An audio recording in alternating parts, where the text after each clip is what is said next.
કેશોદના બુદ્ધ ચોક નજીક સિદ્ધાર્થ છાત્રાલયમાં બહુજન મૂવમેન્ટ માટે જેમનો અગત્યનો ફાળો રહ્યો તેવા બે મહાન વિભૂતિઓ પેરિયાર રામાસામી તેમજ વીર મેઘમાયા જન્મ જયંતિની ઉજવણી કરવામાં આવી હતી।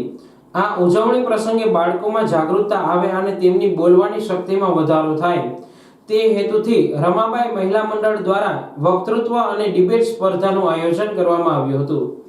આ સ્પર્ધામાં નિર્ણાયકોના હસ્તે વિજેતા સ્પર્ધકોને ઇનામ આપી સન્માનિત કરવામાં આવ્યા હતા। મારું નામ નિકિતા રાવલિયા છે। આજનો અમારો કાર્યક્રમ પેરિયાર રામાસ્વામી તથા વીર મેઘમાયાની જન્મ જયંતિ નિમિત્તે માતા રમાબાઈ મહિલા મંડળ દ્વારા ઉજવવામાં આવ્યો હતો, જેમાં અમે વક્તૃત્વ સ્પર્ધા અને ડિબેટનું આયોજન કરવામાં આવ્યું હતું। આ પ્રોગ્રામ રાખવા માટેનો ઉદ્દેશ્ય એ જ હતો જેનાથી બાળકોમાં જાગૃતતા આવે, બોલવાની શક્તિ વધે અને બાળકોને વક્તૃત્વ સ્પર્ધા અને ડિબેટમાં જેનો નંબર આવ્યો હતો, ઉત્તીર્ણ થયા હતા, તેને નિર્ણાયકો દ્વારા ઇનામ આપવામાં આવ્યું છે, જેના લીધે બીજા બાળકો જોઈ તે પ્રોત્સાહિત બને અને આગળ બીજા બધી સ્પર્ધાઓમાં ભાગ લે।